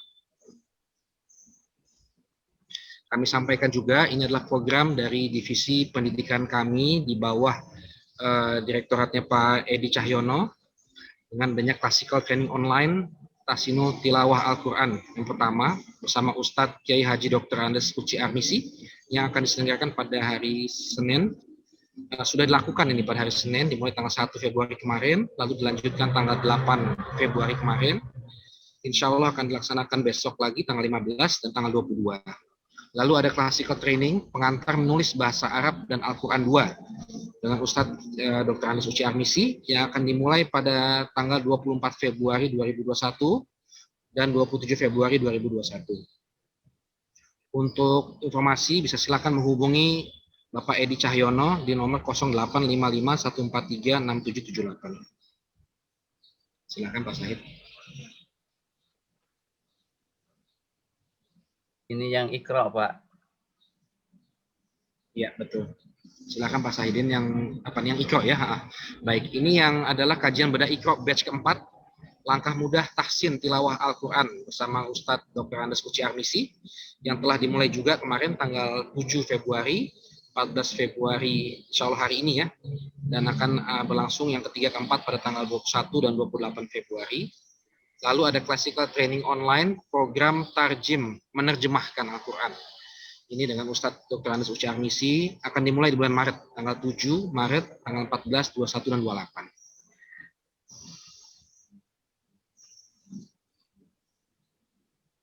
bagi Bapak Ibu yang ingin menanyakan lebih jauh mengenai informasi dari training atau pendidikan di Pejuang Subuh Pondok Indah, dapat silakan menghubungi admin di nomor 08 11 17 30 11. Baik, Bapak Ibu sekalian, kita akan masuk ke sesi tanya jawab. Pak Ustadz, izinkan saya untuk menyampaikan 2 pertanyaan dari kolom chat terlebih dahulu ya Pak Ustadz. Silakan. Lalu mungkin mudah-mudahan bisa dapat 2 atau 3 lagi dari dialog langsung. Karena waktu tinggal 20 menit, saya akan pilih pertanyaan yang masuk dalam konteks pembahasan ayat hari ini. Pertanyaan pertama adalah dari Dr. Atmar Anwar, SPAN, ini spesialis anestesia mungkin ya. Alhamdulillah, terima kasih Pak Ustadz Syahruddin pencerahannya yang menyejukkan. Semua yang dilimpahkan Allah itu adalah kebaikan. Mohon penjelasan Pak Ustadz, dengan masih ada saja orang yang membuat fitnah di muka bumi ini. Terima kasih Pak Ustadz. Baik Bapak yang saya hormati, Bapak penanya, bahwa semua yang ditetapkan oleh Allah adalah punya nilai-nilai kebaikan. Terus kaitannya dengan masih saja ada orang yang melakukan upaya-upaya memprovokasi atau menyebarkan keburukan dan segala macamnya. Di mana letak kebaikan tersebut? Bahwa kalau dalam pandangan saya, adanya mereka bukan karena memang Allah menghendaki mereka jadi demikian. Enggak ya. Adanya iblis itu menentang Allah, menggelincirkan manusia, bukan Allah menciptakan dia sebagai makhluk penentang. Bukan pula diciptakan oleh Allah dengan tugas menggelincirkan manusia. Tidak. Enggak, sama sekali. Sebab kalau seandainya iblis diciptakan oleh Allah menjadi makhluk penentangnya dan ditugaskan menggelincirkan manusia, apa yang dilakukan oleh iblis tidak salah. Sah-sah saja. Dan tidak perlu Allah kemudian murka dan mencabut rahmat, ya kan? Nah, kalau gitu ini merupakan pilihan. Dengan adanya sunatullah, adanya baik dan buruk, kalau menciptakan keseimbangan, salah satunya mungkin provokasi ataupun orang menyebarkan keburukan dan fitnah adalah ujian di tengah kehidupan manusianya. Kita mesti memahami sebagai sebuah ujian. Sebagaimana boleh jadi sampai dengan saat ini kafir dan mungkin boleh jadi sampai kiamat orang yang menyembah selain Allah ada. Sebagai satu ujian bagi orang yang beriman dan perbandingan nilai-nilai kebaikan dan keburukan. Kalau semua baik semua, surga namanya. Kalau semua buruk semuanya, neraka namanya.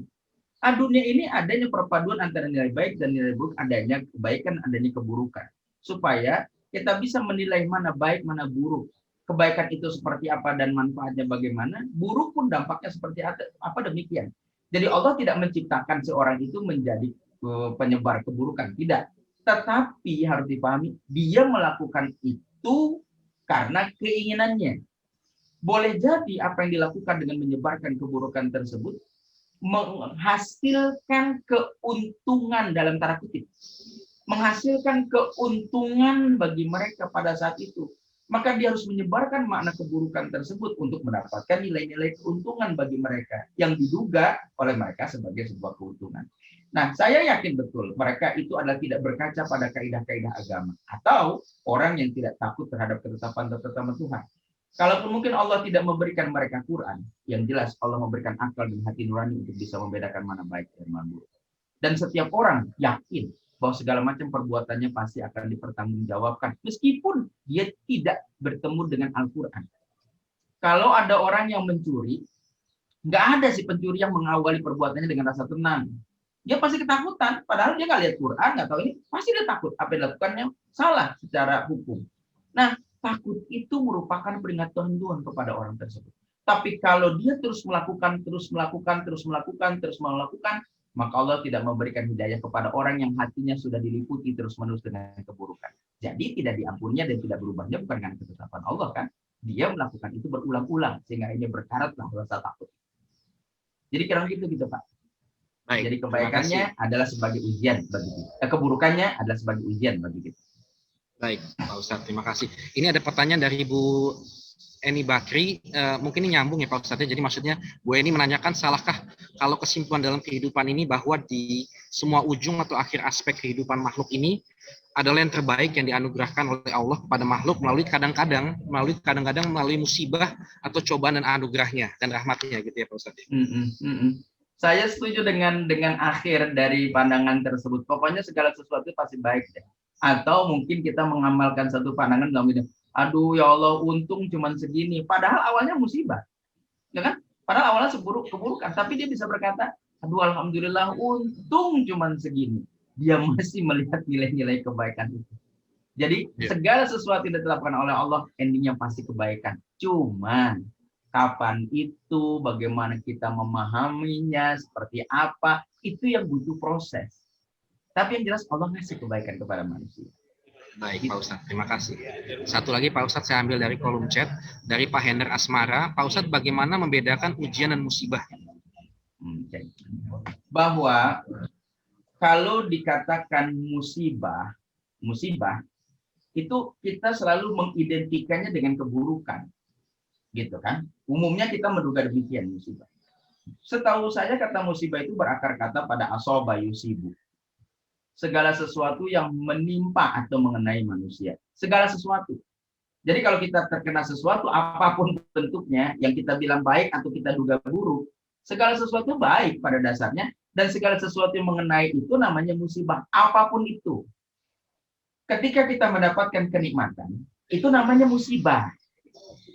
Ketika mungkin kita merasakan ketidaknikmatan, itu juga musibah. Segala sesuatu yang mengenai manusia namanya musibah. Makanya, kapan seorang mendapatkan musibah dalam Al-Quran, teksnya berbunyi, idza asobatkum musibah, qalu inna lillahi wa inna ilaihi raji'un. Itu kan teks yang kita baca ketika terkena musibah. Sementara Umar radhiyallahu an, ketika beliau harus menggantikan khalifah yang pertama Abu Bakar As-Siddiq, kan jadi khalifah. Kita memahami kalau jadi khalifah kan enak, menjabat gitu, ada proyek dan segala macamnya. Gitu. Tapi begitu dia menjabat itu yang diduga oleh banyak kita sebagai sebuah kedudukan yang empuk dan kenikmatan, dia bilangnya apa? Inna lillahi wa inna ilaihi raji'un. Dia bilang begitu ketika ditunjuk menjadi seorang pemimpin. Kalau gitu apapun yang kita rasakan saat ini, apapun itu, Bapak punya dan beli mobil baru, musibah. Rumah baru, musibah. Bencana hilang, rumah kebakaran, musibah. Apapun yang kena kita namanya musibah. Semua milik Allah, semua akan kembali kepada Allah. Gitu. Kalau hari ini saya, mungkin besok dia. Kan kami milik Allah, bukan saya. Kalau hari ini saya yang kena, mungkin besok dia. Mungkin lusa si Anu. Kan tenang gitu. Jadi saya ingin meluruskan pandangan bahwa yang namanya musibah itu segala sesuatu yang mengenai kita namanya musibah, baik senang atau susah. Nah kalau ujian apa? Ujian itu sesuatu yang diberikan oleh Allah bukan berkaitan dengan kesalahan orang itu. Itu ujian. Boleh jadi hidupnya rajin, olahraganya makanya bagus, baik, hidupnya bagus. Tapi kena penyakit. Kena penyakit dia. Padahal bisa jadi dia menggugat. Kenapa saya pada hidup saya udah sehat tapi kena penyakit? Allah uji, bukan karena kesalahannya. Gitu tuh namanya ujian. Nah, tapi kalau seandainya hidupnya ugal-ugalan, segala yang buruk dimakan dan tidak ada batas sama sekali, kenalah penyakit. Itu siksa akibat pekerjaannya. Jadi kalau gitu kita sudah menghindar berupaya baik tapi terkena yang namanya keburukan, itu ujian. Tapi kalau kita mengundang keburukan itu datang, itu namanya siksa. Itu antara ujian dengan musibah. Baik Pak Ustadz. Terima kasih Pak Ustadz. Sama-sama. Pak Ustadz, satu pertanyaan lagi dari kolom chat. Tadinya mau ditanyakan langsung dari Bu Yanti Nurdin.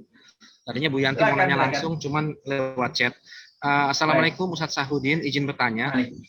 Dalam ayat 26 surat Ali Imran telah dijelaskan bahwa Allah akan memberikan kekuasaan dan kemuliaan kepada seseorang yang Allah kehendaki.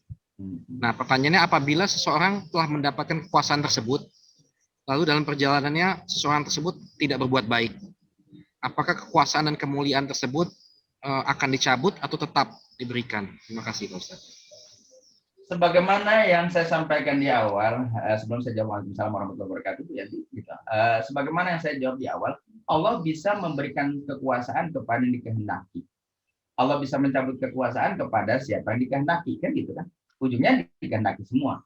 Nah, makna dikehendaki itu di tangan mufasir Al-Quran bilangnya, siapa yang dikehendaki itu, karena melakukan perbuatan yang menyebabkan kehendaknya jatuh kepada orang itu. Contoh, ketika mungkin boleh jadi dia berupaya untuk mendapatkan kesuksesan, meraih kesuksesan. Upayanya kuat luar biasa. Allah memberikan dia kesuksesan.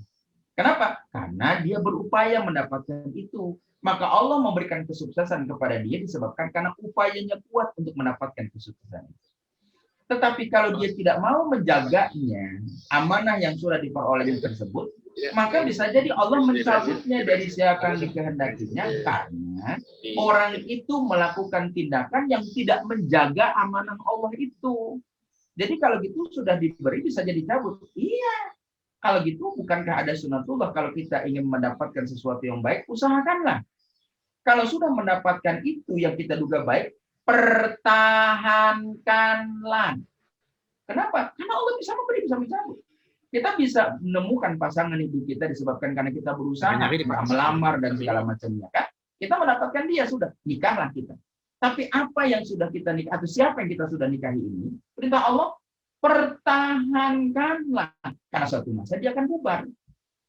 Jadi tidak serta-merta Allah ngasih dan memberi itu semenang-menang, enggak. Mengusahakan sesuatu atau usahamu kamu beri, tapi ketika kamu tidak amanah atau tidak menjalankan sesuai dengan sunatullah, bisa jadi kami cabut. Jadi kalau gitu, ada upaya meraih, serta meraih, ada upaya untuk melestarikan dan mempertahankan. Sebab kalau tidak dipertahankan, bisa dicabut nikmat Allah. Kurang lebih begitu. Baik, Pak Ustadz. Baik, terima kasih Pak Ustadz. Sama-sama. Baik, selanjutnya Bapak Ibu sekalian, kita masuk ke dialog tanya-jawab langsung. Kami berikan kesempatan kepada Bapak Ibu sekalian yang ingin bertanya, silakan raise hand.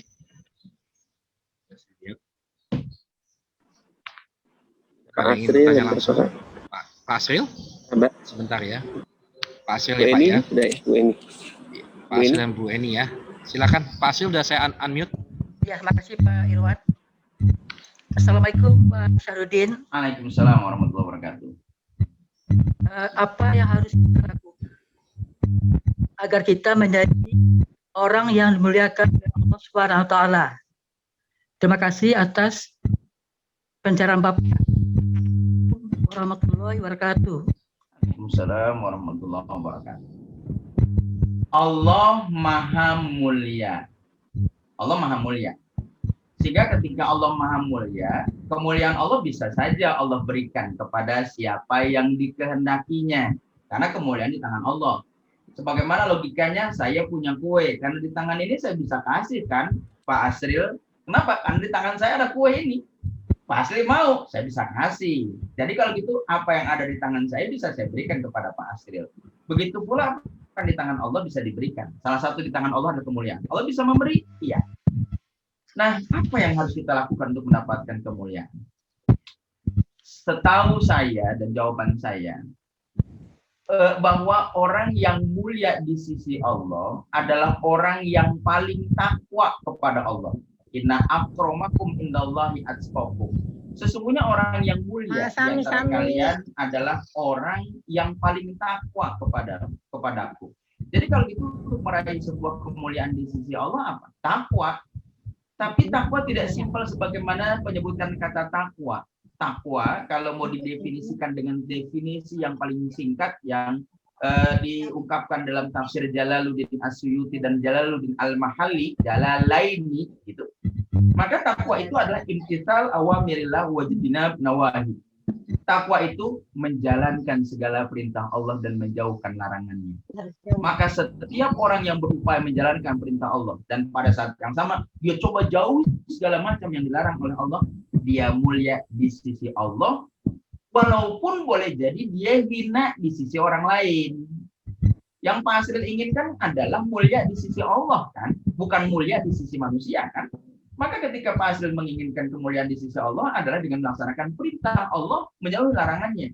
Yang mungkin saja pada saat Pak Asril mengaplikasikan melaksanakan perintah Allah, menjauhkan larangannya, Pak Asril dianggap hina oleh orang lain, mungkin. Tapi derajat Pak Asril mulia di mata Allah. Sebab mata Allah atau kacamata Allah menilai berbeda dengan kacamata kita. Seorang yang berkurban kita bilang hebat ketika kurbannya super dan berkualitas. Wih, gede banget, sapinya limusin. Begitu orang menduga hebatnya orang kurban. Tapi di mata Allah berkurban itu sesungguhnya tidak sampai darahnya, dagingnya, bulunya. Yang sampai itu niat si pengkorbannya. Kita melihat kehebatan orang berkurban dari sampel emosinya, sementara Allah melihat berkurban itu lebih hebat dari niatnya. Mungkin bila jadi dengan kambing yang kecil itu mulia di mata Allah, walaupun orang menduganya, ya Allah, korban kok kambingnya kecil banget sih. Orang bilang begitu. Tapi di mata Allah, dia mulia dibandingkan dengan limusin itu karena niat. Jadi kalau gitu, mulia di hadapan Allah, mungkin hina di hadapan orang lain. Yang Pak Asril minta dan kita minta semua, mulia di mata Allah meskipun kami dihinakan oleh banyak orang. Ya Pak. Terima Ya, kasih. Terima kasih Pak Sardin, Pak Asril, terima kasih. Selanjutnya Ibu Eni Bakri, silahkan Bu. Silahkan Bu Eni. Terima kasih Pak Iwan. Ya, Bu. Terima kasih Pak Ustadz Sahrudin. Saya hanya ingin lebih merinci lagi apa pertanyaan tertulis saya. Pak Ustadz, kalau begitu bahwa segala sesuatunya terus berujung pada yang terbaik yang dianugerahkan Allah, dan melalui bagaimana kita menjadi orang mulia, ukurannya adalah takwa. Kalau begitu Pak Ustadz, untuk mendapatkan anugerah, untuk mendapatkan hasil yang atau penilaian yang terbaik dari Allah itu memerlukan pengetahuan, penghayatan, pengamalan, dan pengertian tentang isi-isi Al-Quran atau kitab-kitab sebelumnya ya. Kalau bagi orang Islam tentu Al-Quran. Bukan begitu Pak Ustadz. Karena semua yang diciptakan oleh Allah itu ujungnya adalah keseimbangan. Selalu berpasangan. Selalu berpasangan baik dan buruk. Dan terujung adalah yang terbaik dari Allah. Sementara manusia diberikan juga, bukan diberikan, selalu dihadirkan setan yang selalu menggoda untuk keburukan dan malaikat untuk kebaikan. Bukan bisa saya simpulkan begitu Pak Ustadz. Ya, Terima kasih. Bu Eni, pada akhirnya iman itu yang merupakan tingginya derajat manusia didefinisikan tasdiqun bil qalbi wa takrirun bil lisan wa amalun bil arkan. Bahwa iman itu adalah pembenaran dalam hati yang kemudian disimpulkan dengan ucapan. Dan yang terpenting adalah wujud dalam pelaksanaan. Dan mudah-mudahan kajian kita setiap kita ngaji tidak hanya sekedar pembenaran terhadap Al-Quran, tetapi kita melaksanakan dan mengaplikasikan kebenaran. Demikian kurang lebih. Terima kasih Pak Ustadz, terima kasih Bu Terima Eni. kasih. Terima kasih Pak Irwan. Baik, terima kasih sama-sama Bu Eni. Pertanyaan langsung, mungkin terakhir saya serahkan ke Pak Edi Cahyono ya, sebagai penutup.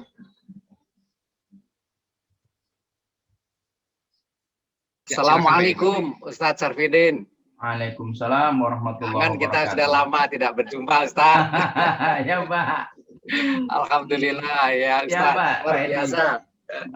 Luar biasa Ustadz tausiahnya. Amin, Saya ingin amin. menanyakan satu Ustadz. Tadi luar biasa. Kaitan surah Ali Imran yang tadi dibacakan 26-27 ya Ustadz. Di antaranya kulillahumma malikal mulki tu'til mulka man tasya. Itu kalau kita kaitkan dengan kitab yang diriwayatkan oleh Ali bin Abi Thalib dari Ibnu As-Sunni, kan banyak fadilahnya Ustadz. Betul. Di antaranya yaitu mendapatkan ampunan, kemudian mendapatkan satu penyelamatan dari Allah, dan juga akan didatangkan 70 malaikat. Ini menurut kitab Ustadz. Lah mungkin fadilah apa lagi ya Ustadz, sehingga Rasulullah itu menjadikan doa atau surah itu menjadi wiridan setelah sholat fardu, atau kiai-kiai kita kalau di pondok-pondok besar. Terima kasih Ustadz. Baik, baik. Terima kasih Pak Edi. Silakan Pak Ustadz. Oke, Bapak Ibu, salah satu riwayat yang saya pernah dapatkan berkaitan dengan ayat ini bahwa kalau orang tersebut membaca ayat ini, maka Allah akan memberikan perlindungan kepada orang tersebut. Perlindungan. Jadi kalau tadi dibilang oleh riwayat Ali adalah malaikat, sementara Nabi menyebutkannya Allah memberikan perlindungan kepada orang yang menyebutkan ayat itu. Dan tentu perlindungan Allah begitu luas, gitu. Tapi persoalannya, bukankah perlindungan itu datang dari mengaplikasikannya? Itu yang terpenting. Sehingga guru saya sering pesan begini kalau ngaji tafsir itu. Bukan banyaknya yang kamu baca, tapi kamu paham yang kamu baca. Gitu. Paham yang kamu baca. Sehingga sekali kamu membacanya, tapi kamu memahaminya jauh lebih baik daripada kamu banyak membacanya. Jadi kalau tadi Pak dibilang tadi malaikat turun, ini Allah memberikan perlindungan. Tapi bukankah kita juga harus mengaplikasikan itu sehingga perlindungan Allah datang. Sehingga kalau Pak Edi begini, membaca ayat ini Pak Edi jadi tenang. Semua baik gitu datangnya dari Allah. Nah, yang menjadikan perlindungan Allah kepada Pak Edi adalah apa? Pak Edi tidak menggugat dengan berbagai macam yang mungkin Pak Edi lihat di depan mata sebagai sebuah keburukan. Itu perlindungan namanya. Tapi bukankah dia muncul dari rasa semua pasti baik. Nah, Pak Edi bisa jadi tidak menerima atau tidak bersyukur terhadap anugerah Allah. Boleh jadi itu yang dimaksud oleh Bu Eni dengan setan menggelincirkan manusia. Tapi Allah memproteksi Pak Edi dengan ayat ini apa? Enggak, semua itu baik. Kalau ada pikiran buruk dari saya yang keluar, itu pasti setan. Semua apa yang ditetapkan Allah itu baik. Bukankah itu namanya perlindungan Allah kepada Pak Edi agar tidak tergelincir dalam pikiran negatif? Tapi lagi-lagi kita memahami kan, tidak hanya sekedar banyaknya yang kita baca. Sehingga satu riwayat Juwairiyah sebagai seorang istri Nabi itu diberikan amalan pagi sore oleh Nabi, gitu hanya sedikit. Subhanallah wa bihamdi adada khalqihi wa ridha nafsihi wa zinata arsihi wa bilada kalimatihi. Sebagai ganti dari bacaan yang dia tidak kelar-kelar sejak tahajud sampai dengan menjelang duha. Cukup 3 kali kamu baca. Tetapi pemahaman kamu terhadap ayat itu, subhanallah wa bihamdi, maha suci Allah dan bersyukur hanya kepada Allah, pujian kepada Allah. Sehingga menghilangkan pikiran negatif manusia. Bukankah kita diajarkan puncak kebaikan manusia adalah husnudzon, baik sangka terhadap ketetapan Allah. Begitu kurang lebih Pak Edi. Terima kasih Baik, Ustaz. terima kasih. Sama-sama, Pak. Pak Edi, terima kasih. Pak Ustadz, terima kasih. Bapak Ibu sekalian, karena waktu sudah menunjukkan pukul 7. Mohon maaf, ini kita karena mulainya telat sedikit, juga kita melewati pukul 7. Alhamdulillah hari ini pengajian tadabbur pada pagi hari ini dihadiri oleh kurang lebih 230 peserta, Pak Ustadz. Ya, 234 kelihatannya itu. 234. Semoga berkah dan bermanfaat untuk kita semua. Semoga kita bisa memetik pelajaran dan kandungan dari 2 ayat yang luar biasa ini ya Pak Ustadz ya. Doa yang diajarkan langsung oleh Allah Subhanahu wa taala dan menjadi manfaat untuk kita supaya hidupnya lebih tenang juga ya Pak Ustadz ya. Kalau memahami ayat ini ya. Amin. Ya, bahwa apapun yang terjadi sama kita itu adalah dari kebaikan Allah ya Pak Ustadz. Seperti itu ya Pak Ustadz ya. Baik. Bapak Ibu sekalian, sebelum kita tutup kami mohon kesediaan Pak Ustadz untuk memimpin doa untuk kita semua. Syukur-syukur bisa diselingi juga doa di ayat 26-27 ini Pak Ustadz untuk kita semua, doa yang indah ini. Baik, silakan Pak Ustadz.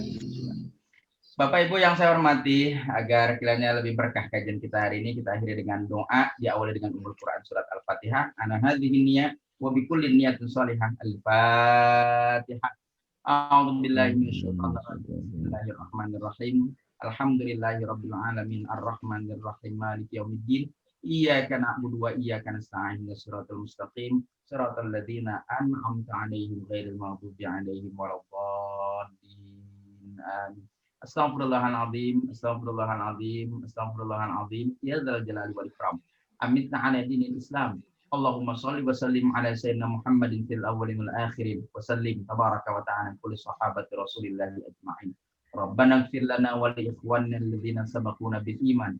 ولا تجعل في قلوبنا غلا للذين آمنوا ربنا إنك رؤوف رحيم اللهم نور قلوبنا بنور هدايتك كما نورت الأرض بنور شمسك أبدا يا ميسر كل العسير يسر علينا العسير فتيسر العسير عليك يسير حاجتنا إليك كثير وأنت عالم بها وبصير نعوذ بكلمات الله التامة من شر ما خلق اللهم إنا نسألك حبك وحب من يحبك وحب كل عمل يقربنا إليك. Ya Allah, puji dan syukur atas nikmat yang Kau anugerahkan kepada kami. Jadikan kami termasuk hamba-hambamu yang pandai bersyukur. Jangan Engkau cabut nikmat-Mu kepada kami disebabkan kami lalai menjaganya. Salawat dan salam pun kami memohon agar Engkau menganugerahkan dan melimpahkannya kepada Nabi Muhammad SAW. Kami tidak memiliki kesempatan untuk bisa bertemu dengan beliau dan memantap wajahnya. Perkenankan, karena kemuliaan-Mu, kami bisa bertemu dengan Nabi, meraih syafaat yang dijanjikan, bertemu bersanding dengan beliau di hari kiamat nanti. Ya Allah, ya Rahman, ya Rahim, ampuni segala dosa dan kesalahan kami baik kepadamu maupun kepada sesama manusia. Ampuni pula dosa dan kesalahan kedua orang tua kami. Dekap mereka dengan rahmat dan kasih sayang-Mu, karena mereka telah mendekap kami pada saat kami kecil dahulu. Terangi hati kami dengan cahaya hidayah-Mu, sebagaimana Engkau telah menerangi bumi ini dengan sinar matahari. Anugerahkan pula kepada kami cinta kepadamu, cinta kepada orang-orang yang mencintai-Mu, cinta pula terhadap berbagai macam perbuatan-perbuatan yang dapat mendekatkan kami kepada-Mu. Ya Allah, ya Rahman, ya Rahim, kami berlindung dari segala macam keburukan-keburukan yang nyata, atau kami berlindung segala macam keburukan-keburukan yang tersirat dalam hati dan pikiran kami terhadap ketetapan-Mu yang maha bijaksana, yang maha mulia dan maha sempurna. Jadikan kami adalah orang-orang yang dapat menerima ketetapan-Mu. Andai saja kami menduga ketetapan-Mu buruk kepada kami dan kami jatuh ke dalam keburukan tersebut, jatuhkan kami bagaikan jatuh di atas tumpukan jerami.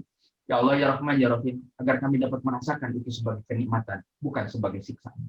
Ya Allah, masih banyak keinginan kami yang ada dalam hati ini, tapi tak sanggup lisan kami mengutarakannya. Kami yakin Engkau maha mendengar, Engkau maha mengetahui, Engkau maha bijaksana, Engkau maha kuasa. Kabulkan segala macam hajat kami. Wa sallallahu alaihi wasallam Muhammadin wa ala alihi wasallam walhamdulillahirabbil alamin. Walhamdulillahirabbil alamin. Terima kasih Pak Ustadz atas doanya. Terima kasih Pak Ustadz bimbingan hari ini. Semoga Pak Ustadz selalu dalam kondisi sehat walafiat. Amin ya rabbal Baik, alamin. Bapak Ibu Terima sekalian, kasih, kami tutup acara ini dari Masjid Raya Pondok Indah. Sampai berjumpa dengan Bapak Ibu sekalian di kajian kami Pejuang Subuh berikutnya. Sekarang waktunya untuk jalan-jalan ke Brazil dengan Ustadz Fadian. Terima kasih. Assalamualaikum warahmatullahi wabarakatuh. Waalaikumsalam warahmatullahi wabarakatuh. Terima kasih Pak Ustadz Syahudin.